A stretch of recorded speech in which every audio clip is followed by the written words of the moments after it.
week's webinar from Ciphr, How to Create a Culture Workplace for Speakers. It's great to have you with us today.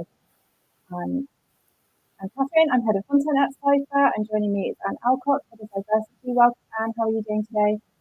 I'm good, thank you. A bit of a cold, so if I'm a bit croaky, please bear with me, everybody, but it's great to be here.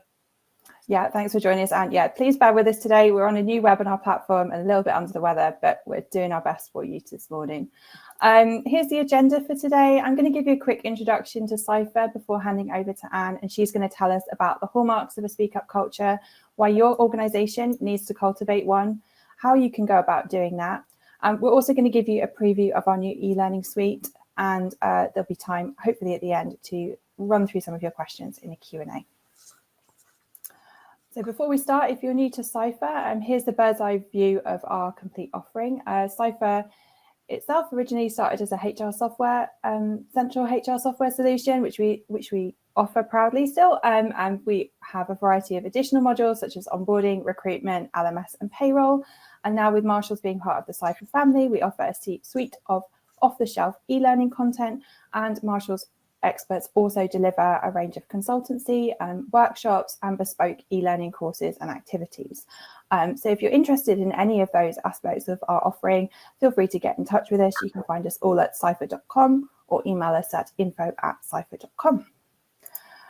So today we're starting using a new webinar platform, and there are lots of ways that you can get involved. There's a public chat, so you can say hi to each other and share your thoughts and responses to the slides through there.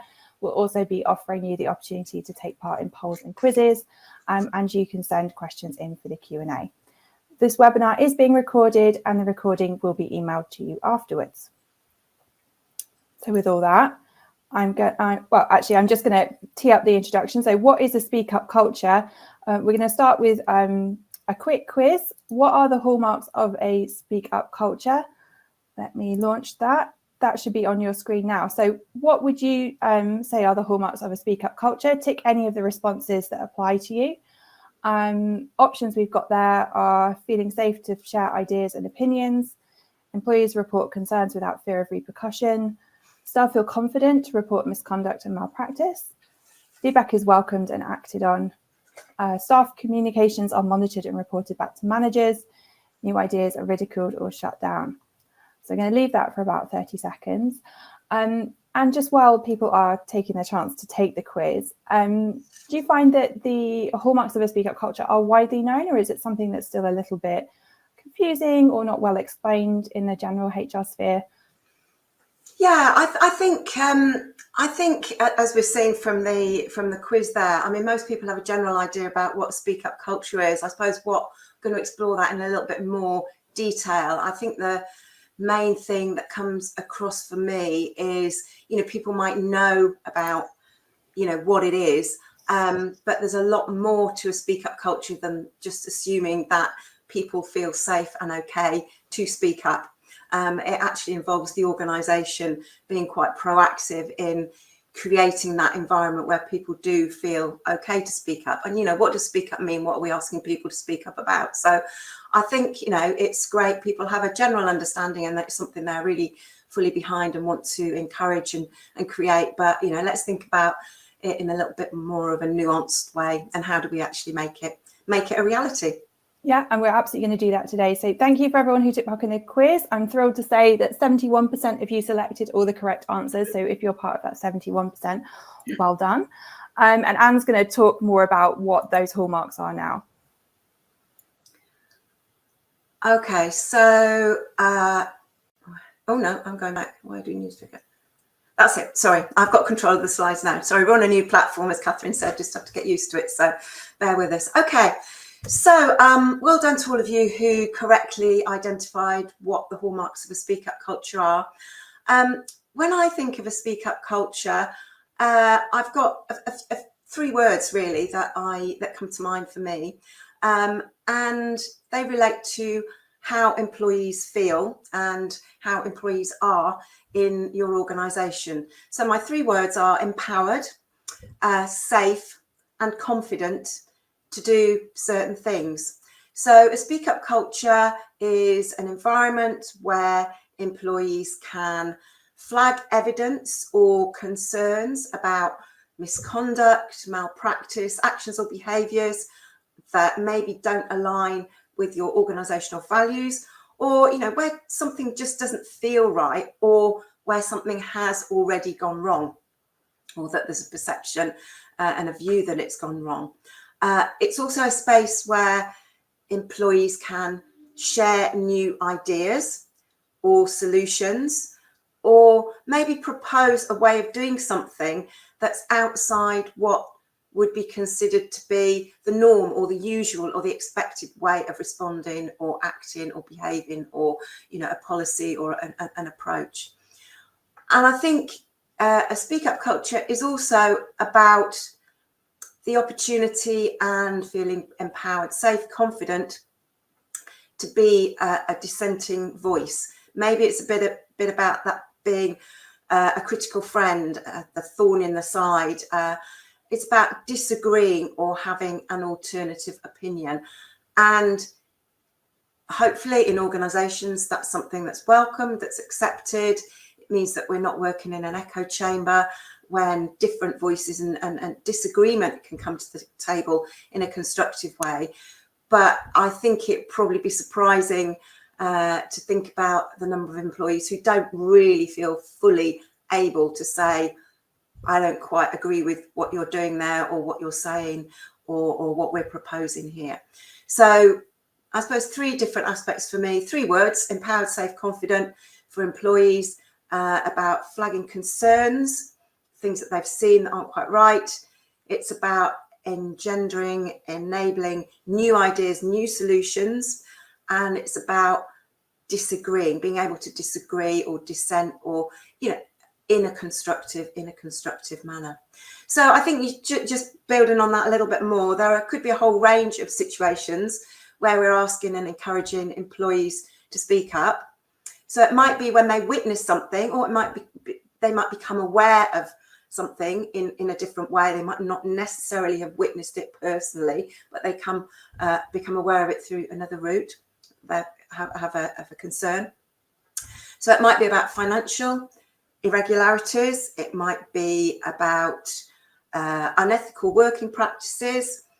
It might be about where company policy has been breached, or, as I mentioned, something isn't aligning, or someone's not living within the organisational values. It might be a criminal offence. It might be a breach of legislation, civil law. It might be miscarriage of justice. Somebody's health or safety might be in danger, or it might be, and this is, as a head of diversity, this is an area I'm obviously really interested in, inappropriate attitudes or behaviours which could constitute or amount to harassment, microaggressions, discrimination. So, the severity of the types of situation or the issues that we're talking about can vary hugely. So I think, what this webinar is about is thinking about this topic quite holistically, and thinking about the different ways in which we might encourage and enable people to speak up. So it's an atmosphere. Speak up culture is an atmosphere. And interestingly, when I was reading around this topic, I've used a lot, referred a lot to CIPD's relatively recent 2020 research into managing workplace conflict. And they asked participants what a good workplace culture looks like. And they said that the views that they received could be summed up as a culture where employees are able to discuss concerns without fear, and where there are clear protocols regarding workplace behaviour.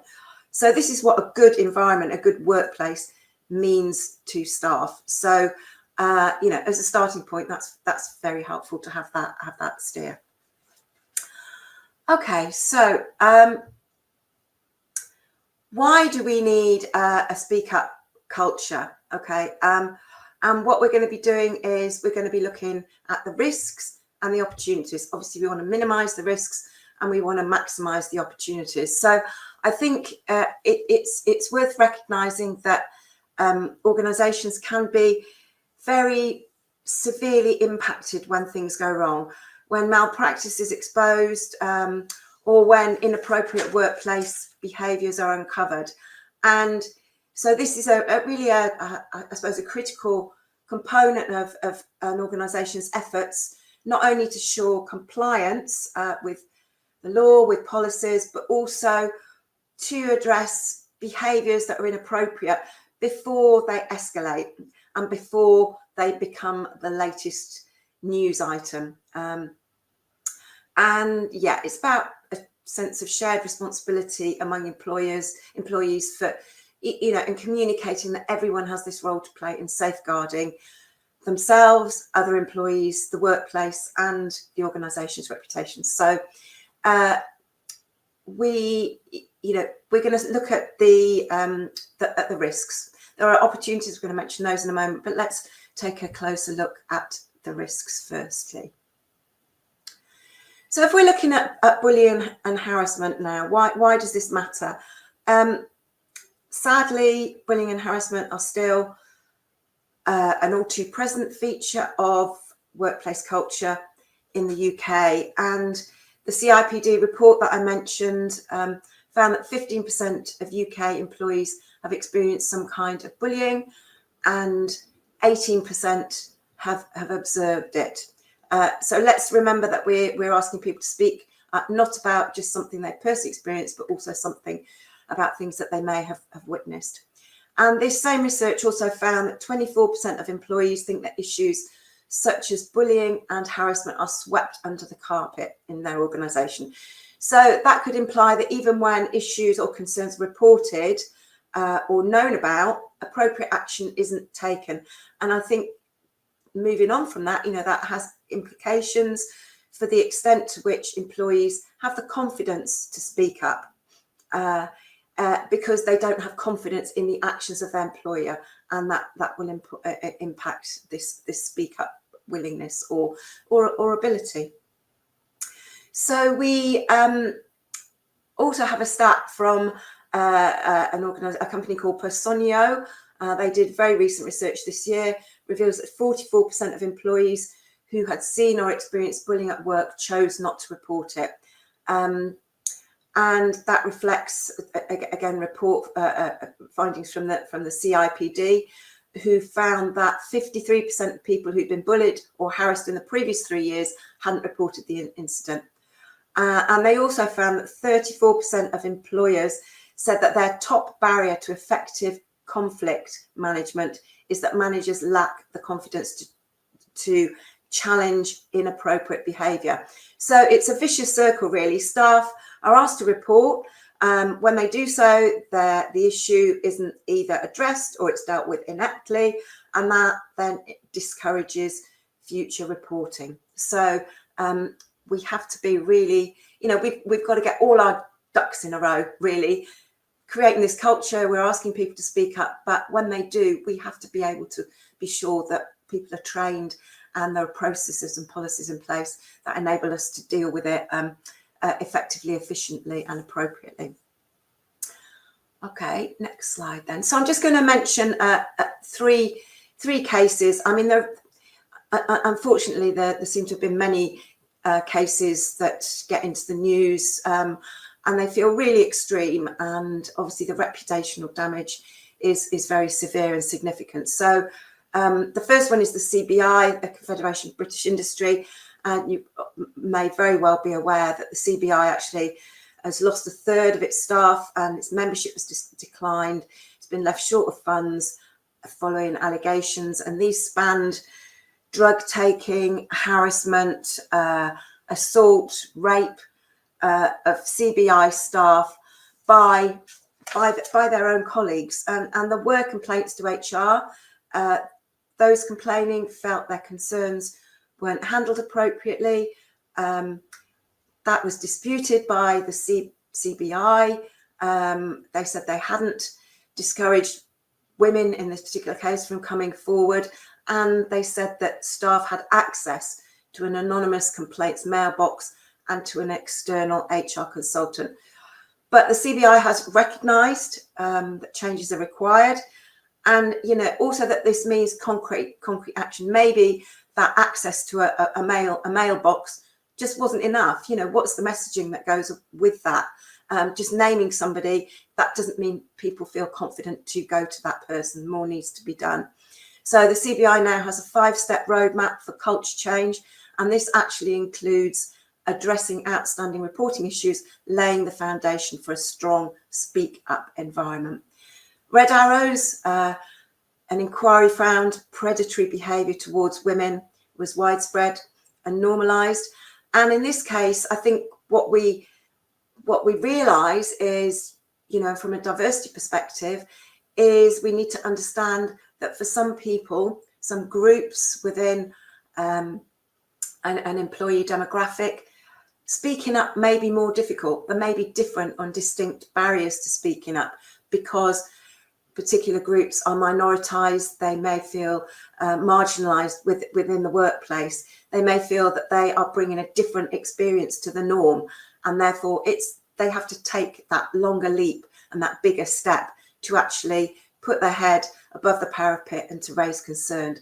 So in this particular case of the red arrows, women were concerned. They weren't in themselves. They felt they weren't showing moral courage if they didn't speak out, but they had to balance that against the reality that they were likely, or they felt the potential they might be victimized because they'd spoken up. And they'd worked really hard to get where they were. You know, they were in an environment where they were in a minority, a non-traditional role for women. And, you know, one servicewoman who complained said she felt she was seen as a troublemaker for alleging sexual harassment and bullying. Very briefly mention McDonald's. Sexual harassment, racism, bullying and allegations, and some claims being investigated go back to the 1980s. Really horrendous workplace situation in some McDonald's outlets. And again, from this quote, you know, having posters on the back of toilet doors, yeah, it's a great step. It's telling people, but in reality, what is the environment saying? If the environment's saying, or if the experience is that the person they're being told to go to and report to is part of the problem rather than part of the solution, why would people go there? So we need to be really aware of you know, that broader context. Okay, so moving on now to harassment and bullying, and to whistleblowing rather. And obviously there is a distinction here between whistleblowing scenarios and harassment and bullying scenarios. So whistleblowing is the action that someone takes to report wrongdoing that affects others. So there is some element of a public interest or a wider interest than a grievance on the part of a personal grievance on the part of the person making the complaint or raising the issue. And employees are protected from unfair dismissal or detriment if they make a disclosure that qualifies as whistleblowing. So employees are protected by law if they're reporting, for example, a criminal offence, if, say, an employer's been trying to bribe people, if there's a breach of a legal obligation. So, for example, if we're talking about a care environment, if an employer has breached or neglected their duty of care towards the people who they're providing those services for, it might be a miscarriage of justice, someone's or a wider health and safety is in danger. If an employer, for example, has forced staff to serve food that they know has been contaminated or might be dangerous or out of date, or, for example, damage to the environment. So that's the distinction then between the whistleblowing scenario and the personal grievances, which would be bullying, which would be harassment, discrimination, unless those have a wider implication for the public interest. So employers should encourage and tell their employees to voice their concerns about whistleblowing cases. They should have a whistleblowing policy. You may well have a whistleblowing policy in your organisation. You don't have to by law. And there's also the option to report whistleblowing to regulatory bodies such as in the Care Services Care Quality Commission, if that's appropriate and applicable. The whistleblowing charity Protect recently noted that calls to their advice line increased by 23% year on year between 2022 and 2023, and they received over 3,000 calls in 2023. They also found most calls come from the private sector, but also significantly from other sectors, charity, public sector as well. 41% of callers said their concerns were ignored by their employer, and astonishingly, another stat here, 73% said they'd faced victimisation or felt forced to resign after raising whistleblowing concerns. And a company which provides whistleblowing services and advice, which is called Ciphr, reported that 43% of employees do feel safe, which is a positive point to report wrongdoing.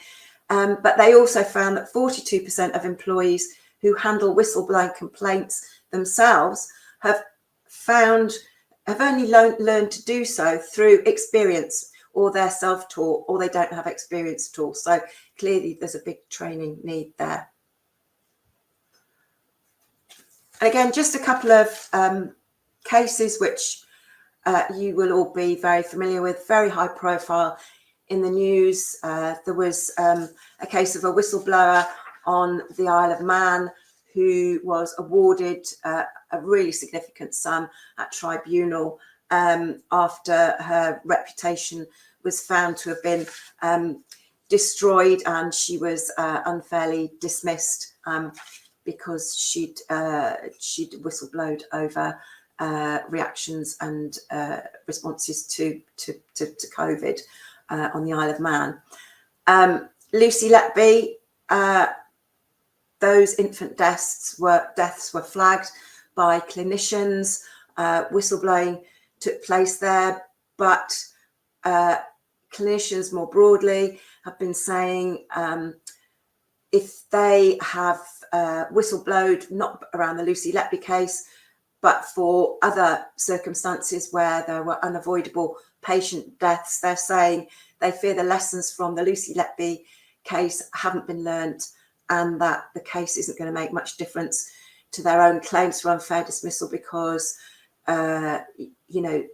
patient safety isn't apparently as important as the fear of negative publicity around a case.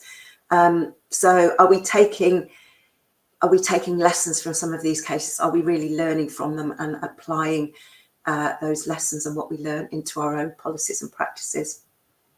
And obviously the Post Office and Horizon scandal has affected very, very many people significantly. And the whistleblower originally was a Fujitsu employee. Fujitsu were the company who had developed the Horizon software. Okay, so there's a lot of kind of negatives there. There's a lot of risks, but we do really need to be aware of those risks. And it's clearly a very important aspect when we're thinking about, what that looks like and needing to take action. So opportunities then. Firstly, reaping the benefits of inclusion, which might be productivity, morale, increased well-being that comes from a sense of belonging, a sense of being valued, a sense of being listened to, which will also impact retention. It enables us to demonstrate a duty of care, enables us to build trust and respect, detecting issues early, being on the front foot, understanding how, when and why things go wrong, having better control, and very importantly, being able to resolve those issues quickly. Knowing what's going wrong and putting it right is very, very important. Avoiding litigation, avoiding penalties, but importantly, this notion of bringing new ideas to the table, hearing things that might be done a bit differently, hearing where people might have a different view. This is a new solution. I disagree with what you say. Perhaps we could look at it differently. So that encourages thought leadership, permission to bring those challenges to the table, and finding new solutions to old problems. Okay, so I'm going to move on now to how to create a speak up culture. Firstly, let's just take a moment to think about why people don't speak up. It's important to recognise that speaking up is highly vulnerable behaviour for employees. It's a risky business. So what makes people hesitate? So I think firstly, it's about people being very conscious and fearing that they might experience rejection, retaliation, repercussions. So those might actually impact their social position within their workplace, their environment, their relationships with their peers. But it may also impact their career, their progression opportunities, their professional standing within their workplace. And for many, that could also include a fear of being fired. It depends what they've seen before. It depends what people have read in the news about people who've raised issues and have rocked the boat, as it were, and who've whistleblown. What have been the outcomes? There are some very difficult stories to read, and it doesn't help people feel confident. So when an organisation says that it wants to create a speak up culture and asks employees to do just that, to speak up, not surprisingly, employees do that calculation. What is the risk here and what is the reward? And it's not surprisingly, many employees will actually say it isn't worth it. It isn't worth it for me. We've seen also in some of the research that I've quoted, sometimes things aren't dealt with very well. And, what's the impact? What will be the outcome of me reporting something? And many feel it won't actually make a difference. What's the point of the focus being on me taking the responsibility? That might be quite difficult. And, what change is going to happen? And thirdly, is a very practical and logistical issue. Some people just don't know how to report. What are the routes? How can we make it easy? How can we flag different opportunities? Who are different people to turn to talk this to look at options? So I think those are the three key areas that make it difficult for people to speak up. So, again, we've got a few stats here. I won't take that much time to go through them, but 58% of employers had trained managers on whistleblowing. That's very positive, but also leaves a big chunk who hadn't. 91% of employees were concerned about retaliation. 43% were worried about retaliation or retribution relating to bullying and harassment specifically. And 18%, this is around anonymity, 18% didn't believe their organisation would protect their anonymity if they reported workplace misconduct.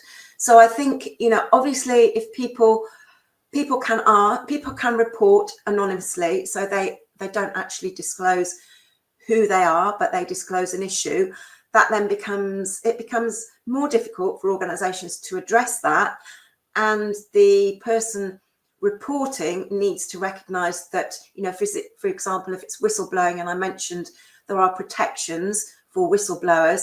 Obviously, if you report anonymously, that makes it very difficult if something then happens for you to receive that protection, that legal protection. But I think, if sometimes employees will report and ask for their confidentiality to be maintained as much as possible. And that really should be respected as far as possible, if that's an option. In terms of whistleblowing, employers aren't legally required to maintain that confidentiality, but obviously, again, that will encourage employees to report, and you want to make it as easy and as possible and as comfortable and as supportive for those employees to do so. Okay, so I'm going to move on now to tips for creating a speak up workplace. I'm going to look at 3 key areas. I'm going to look at creating a sense of psychological safety. I'm going to mention messaging around this whole area, and I'm going to mention policy and processes. Okay, so firstly then, psychological safety. So what does psychological safety mean firstly? Well, I think it refers to situations where people feel able to be themselves. They're able to be vulnerable. They're able to be open, and they can do this without that fear of potential negative reactions from those around them. And that might be ridicule, that might mean exclusion, or that might be more kind of tangible things like minimized career opportunities, or reduced opportunities in another way around profession. And I think such vulnerability, again, allows people to share their opinions and to challenge the status quo. And it's very important from the diversity and inclusion perspective. And it also really supports that giving and receiving open feedback. And I think, clearly managers, leaders have a responsibility to create this culture. It's about role modeling within teams and across the wider organisation. So it's about, for me, and maybe I'll go to that final point on the slide first. Inclusive leadership is really, really important, which sometimes maybe feels more magic than science. And it's a particular mindset of a leader about how can I encourage and enable this sense of safety, well-being, inclusion within my team, because that's what really drives people to give of their best, because they feel comfortable and they feel valued and they feel worthy. They are respected as much as anybody else. So I think it's about constantly working for that open, that trusting environment, having avenues for communication, having an open door policy, having one-to-ones and check-ins, regular check-ins as the norm, being interested in people. It's about having a growth and learning mindset. It's about leaders and managers showing that they're learning too. Everybody's learning. We're all learning all the time. We all make mistakes, but we can learn from others.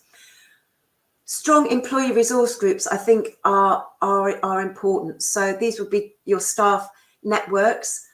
And, I know some organisations, some companies feel that they're not quite big enough to have a group around ethnicity or a group around disability. But, there are other ways that you can approach this by having a broader inclusion network or an allyship network.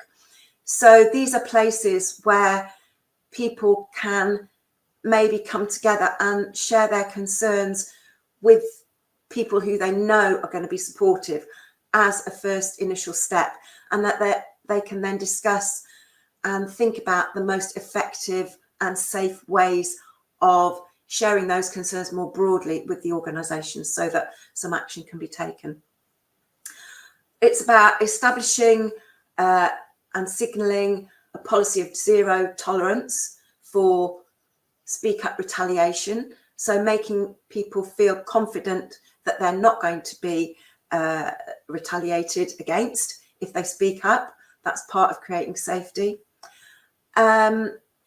Just down one bullet point, supporting and praising those for people who speak up. Sometimes it might be possible to do all the things that are suggested by somebody who speaks up.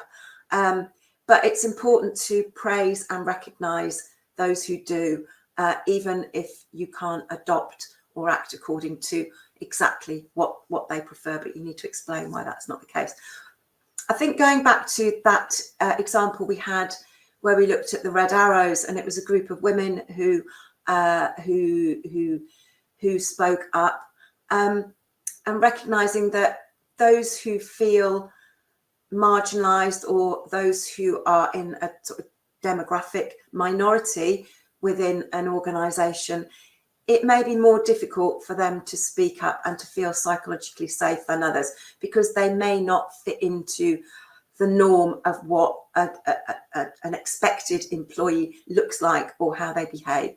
So it just recognising that those people will perhaps need a little bit more work and support in feeling that they are unable to speak up, because what they may say might be a little bit different to what most people in the organisation will say.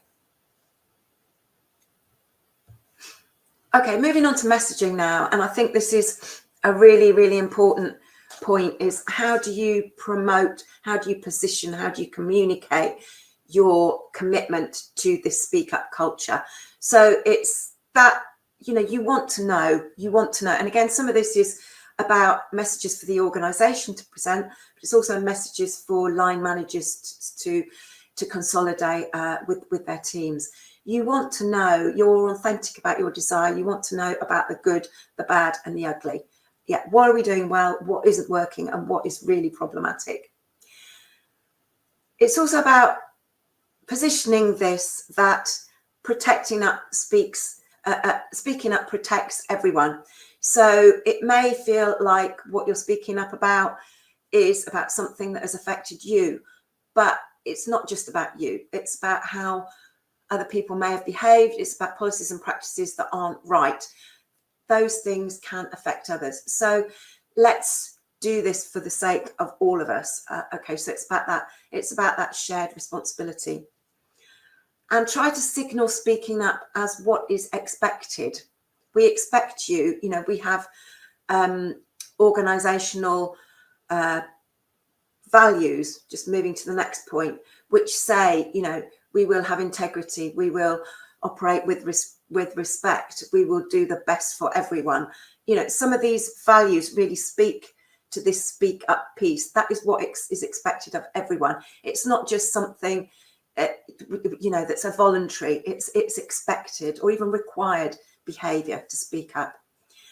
Committing to organisational justice, again, positioning it that, you know, we see everybody as worthy of the same respect, but also we will commit to treating people the same, regardless of who they are. So if the speak up issue involves criticism or raising the behaviours of a particular person or a particular team or a particular culture that all exists in part of an organisation, you know, we're not going to say because this person is very senior, we're not going to take that seriously, or we're not going to apply our policies or procedures. Regardless of hierarchical position, we're going to treat people in the same way. And I think in terms of what you communicate, share those examples, anonymize them clearly, but, you know, what happened when somebody spoke up, and, you know, what was the result? What was the impact? What was the outcome of that? So show that you mean what to do, what you say you're going to do, and that the results are positive. Okay, and finally then, creating a robust policies and having really clear processes. So you might have you would have different policies on whistleblowing and on harassment and bullying. And I think what's quite important here is ensure that they are clear about what they cover, and also defining what harassment is, what bullying is, what whistleblowing is, because I think sometimes employees may not be sure, but it's very helpful for the organisation, and it sets the organisation down the right track in terms of an investigation or in terms of the process that it follows, and it avoids a misunderstanding if you can help people to identify and define and label what it is they're talking about, what it is they're complaining about. Mentioned this slightly on the previous slide, but having an approach or having a policy that requires employees to report misconduct and expressly prohibits retaliation. So be clear that you're expecting people to speak up. Establish and publicise an easy and accessible internal reporting system, a variety of speak up routes. So you might have a network of speak up contacts, you might have a senior speak up champion. There's a really brilliant initiative in the NHS which is called, it's being rolled out nationally, which they're calling it Freedom to Speak Up Guardians, and you can get some really great more detailed advice on what that looks like, which might be relevant to your organisation. I think it's just some good practice there for any companies, any organisations, not just in the health sector. Training, clearly really important for managers on the policies, on the processes, and what they need to do and what these things look like and their responsibility to act. And finally, monitoring and what type of issues, what type of trends you can identify, and think about what your responses have been and evaluate those processes. What has been the outcome, what has worked and what hasn't, how, in terms of your investigation and your case management, what worked, what didn't. Was the situation very quickly triaged, if you like? How competent were the investigators? How was it appropriate? How did you deal with it? So you're really learning all the time from the situations that you're dealing with. Okay, so I'm going to finish there, and I'm going to hand back to Catherine, who I think poll for you. Yeah, so there should be a poll on your screen, just reviewing some of the things that we've been talking about. Which aspects of a speak up culture does your organisation struggle with the most? You can tick any that apply to you. Creating that sense of psychological safety, getting your messaging right, creating a sense of responsibility, putting policies and processes in place, and then that ongoing monitoring. And from your experience, is there one of those that they're all difficult? Is there any one of those that feels harder for the organisations that you work with? Yeah, I think it would just vary enormously on what your organisational culture is like. When, at your starting point, I think people do, it looks like putting policies and processes in place is what people feel that they've got sorted. And I think, again,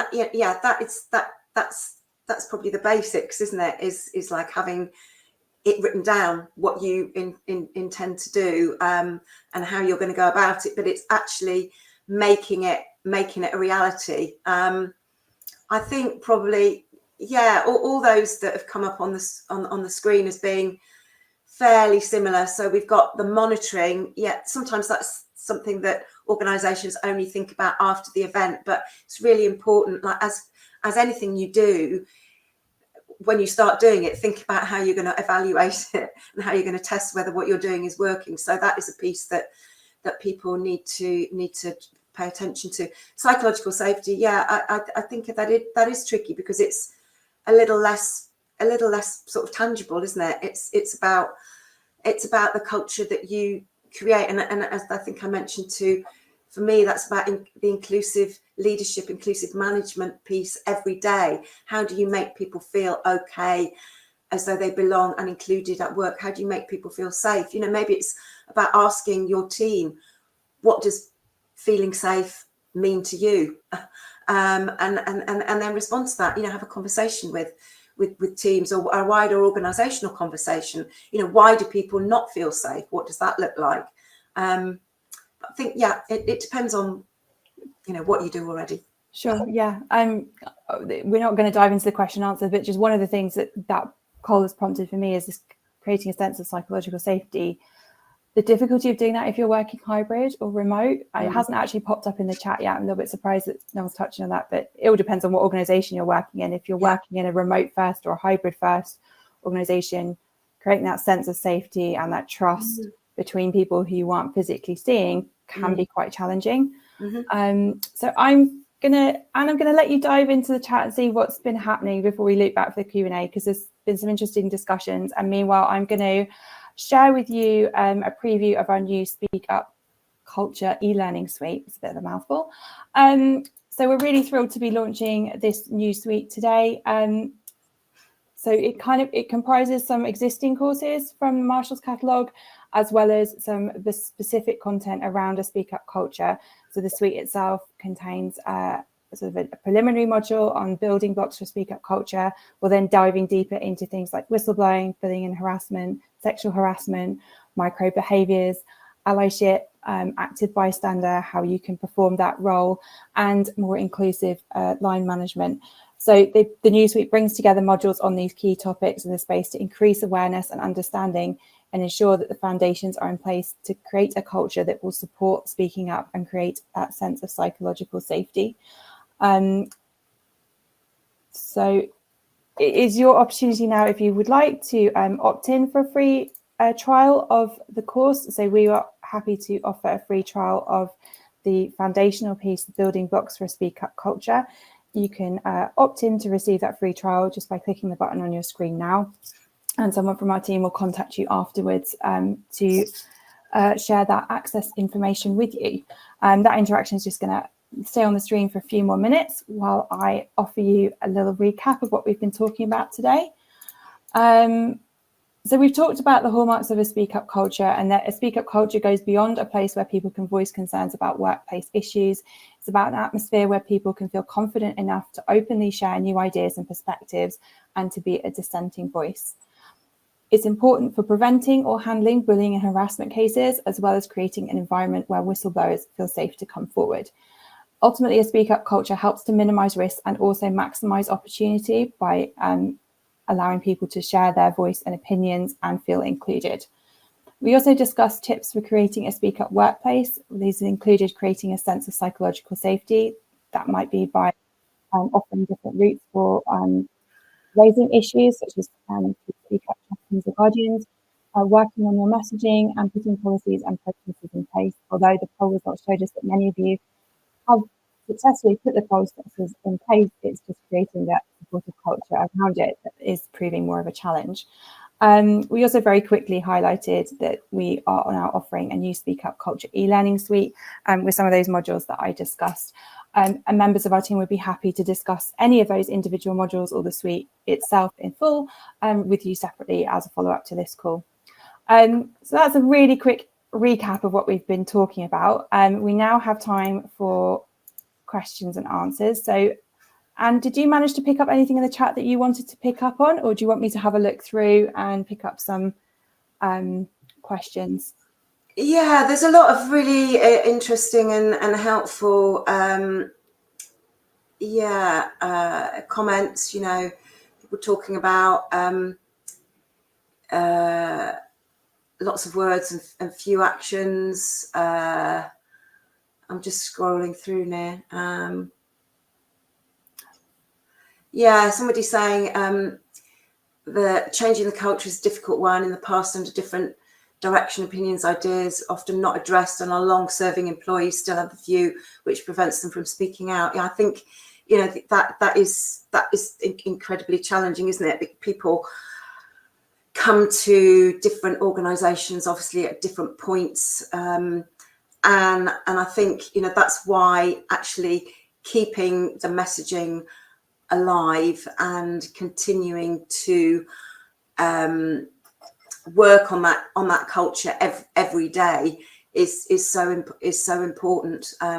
People who've experienced one kind of manifestation of an organisation in the past, you know, and people coming in new today may see things very, very differently and will have different experiences. But I think it's just keep tapping away at it, really, which is very important. I'm just flagging through. Were there anything else that you picked up.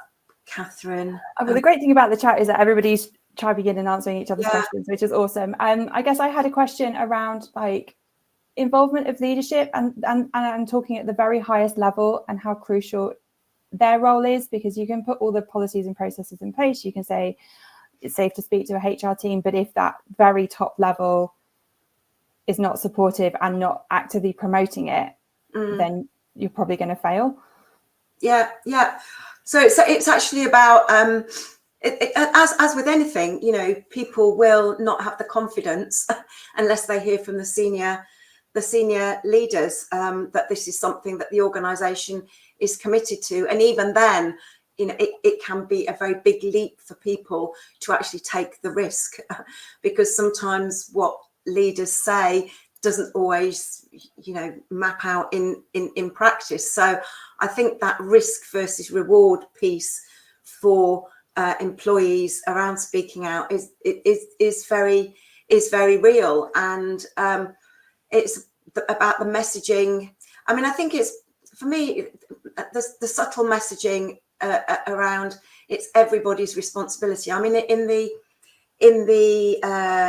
e-learning suite that you've mentioned, you know, we've written a new module which is the building blocks for creating a speak up culture, and this is something that we address there, and we just flag really strongly, is that, you know, having the policies and the processes, even the messaging in place is often not enough. You can't expect employees to speak up unless you have those signals, and unless people actually have the evidence and the proof that people who've spoken up have not been penalised, and that their experience was a good one. So it's a bit like when you ask people to disclose their diversity, their identity information. It's like you're building on this all the time. It's not something that's immediately or automatically going to fall into place and everybody's going to suddenly speak up. It's work in progress. It's always work in progress.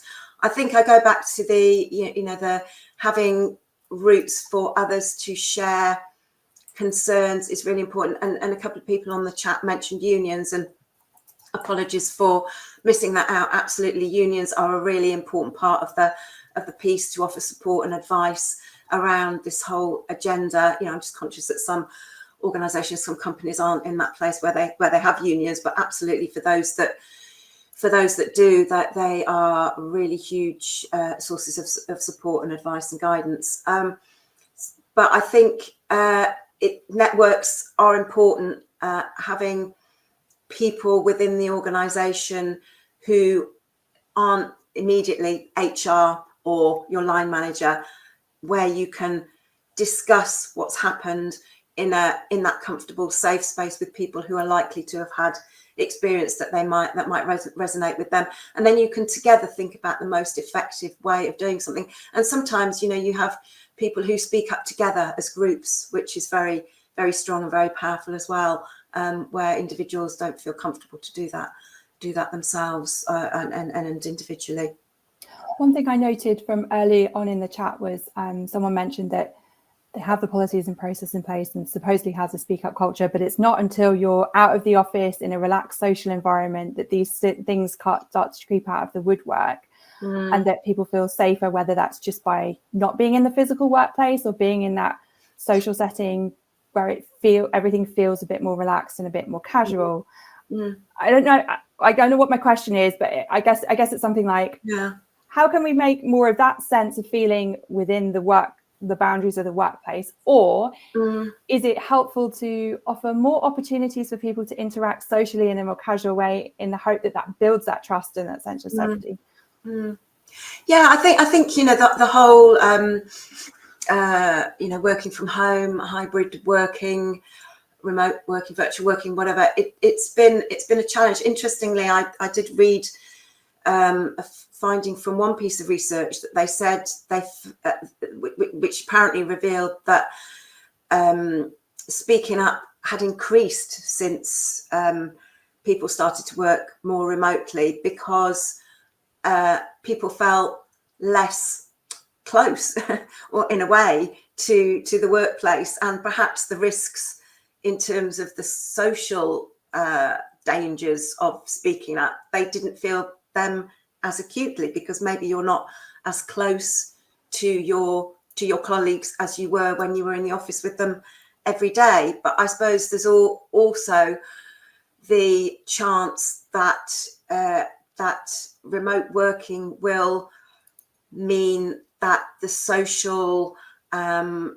aspect, the comfortableness of sharing things no longer exists. And I think, I know, you know, where we work, Catherine, at Ciphr, you know, there's a big effort, you know, a great effort to encourage people to, and give opportunities for people to have more social connections, you know, and we're in the office a bit more than we were, you know. There are certain requirements, and still many of us work remotely for a lot of the time. But I think, yeah, the safe spaces, it is about people knowing others, and even people who you might feel very distant from in terms of who you are and what your identity is and what your experience is.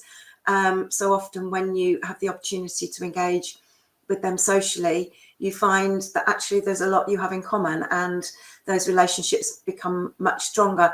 Again, as with remote working, always it involves line managers taking more time to engage one-on-one with their team members, and also jointly as a team, making sure that there are opportunities for them to come together, even if that is still virtually, but really, really authentically checking in with people, checking how they are, and building their confidence that actually everybody is worthy of the same respect and is valued in equivalent ways. Yeah. Thanks, Anne. I think we're going to wrap up and leave it there, because we're heading towards the end of our session. I just want to remind everyone that if you did want to opt in for the free trial of the Speak Up Culture, you can do so now. You should be seeing a question, little click button that you can press to opt in now. This has all been recorded, and the recording will be emailed to you soon. If you want to hear more about any of our solutions, please use the exit form to opt in there, and also offer us some feedback about today's session. Thank you so much, Anne, for leading it and putting all those slides together. Really appreciate it. Thanks, everyone, for joining us and being so attentive. Thank you to everyone in the chat for taking part and sharing knowledge and tips. I really appreciate it. We hope that you found today's session useful, helpful, and informative, and that you will join us again for another Ciphr webinar next time. Thanks so much, everyone. Have a great day. Bye, everyone. Thank Bye. you. Bye.